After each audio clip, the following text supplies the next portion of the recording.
Hi guys, so today we're going to talk about starting seeds and growing plants indoors, and we're going to actually see how we can do that by making little greenhouses out of some things that again you might have in your recycling bin. So we'll dive back into our recycling bin like last time, and we'll actually see if we have some things that we could use for mini greenhouses. So some really good things that we had in ours that we could use are if you had these old fruit containers. So any of the clear plastic fruit containers that you get at the store for like raspberries and blueberries, some of them are divided and some of them aren't, but they're both good for using as mini greenhouses.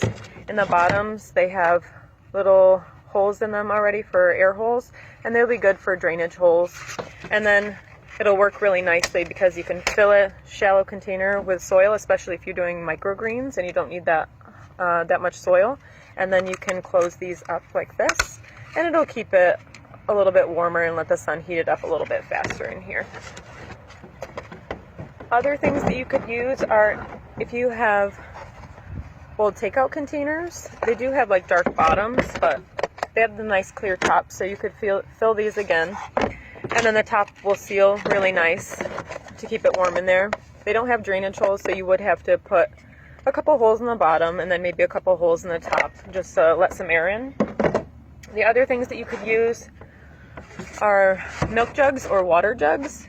So you could cut them either way. You can cut them long ways on the side so that you can have like a bigger bottom to grow more seeds, or you could cut them along this way and just use the bottom and then put the top back on once you've put your soil and started your seeds.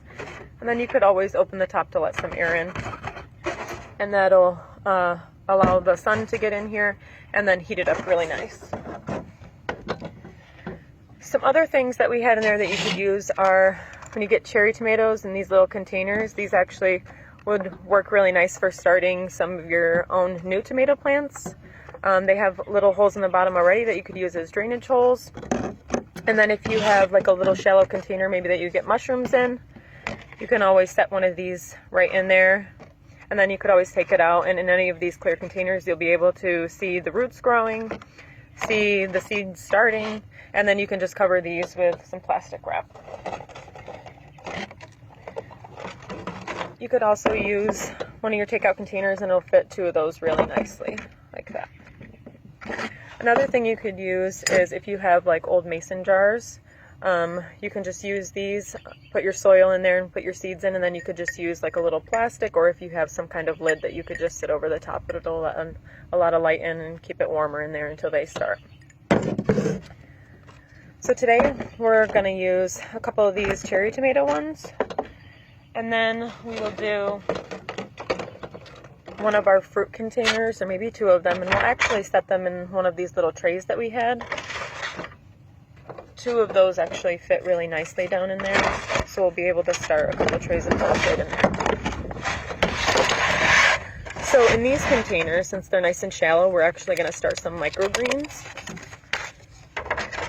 So microgreens are really easy to do inside, and it's a really quick way to get some nutrient-dense greens, especially if it's not warm enough outside and you want to kind of do it inside where it's a little bit warmer and you can get them started. So we're going to just fill these trays with soil. And you only need, when you're doing microgreens, you only need about an inch of soil. We're just going to use some seed starter mix.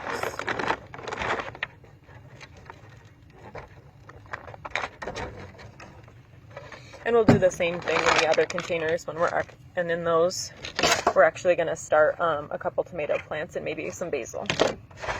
But for these we're going to do microgreens, and for microgreens I think we're going to do a little, maybe one tray of radishes and one tray of broccoli. They're both really easy and really nice to do for microgreens. And for microgreens you can plant all of your seeds really close together, because again you're going to harvest them when they're really small. So then we'll just sprinkle a lot of seeds, a lot closer than you normally would, because you're going to be harvesting them really early.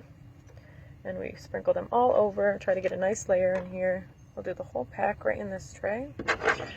And then we will do a whole pack of radishes in our other tray.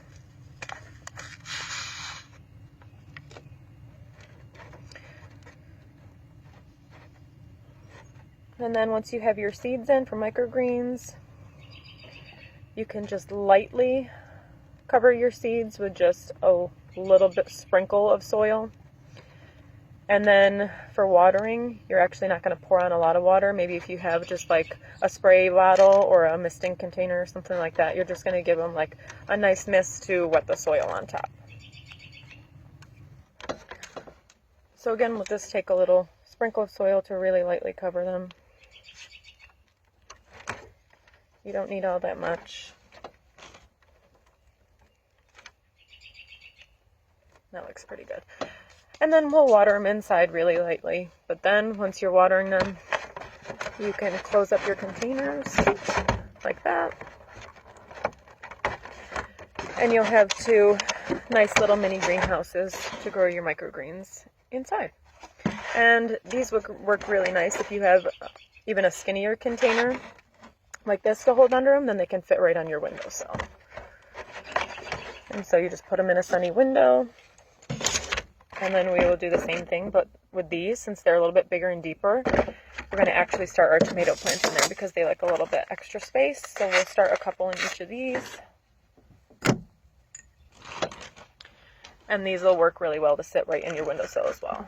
For these, you're going to fill about 3/4 of the way because these tomato plants will actually stay in your containers for a little bit longer until they can go outside when it's nice and warm outside. Okay, and then in each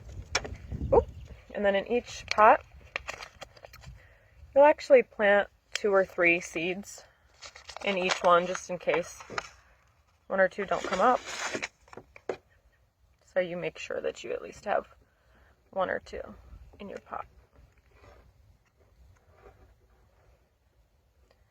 And same thing, you don't need too much soil to cover these, but you will need a little bit more soil than you covered your microgreens.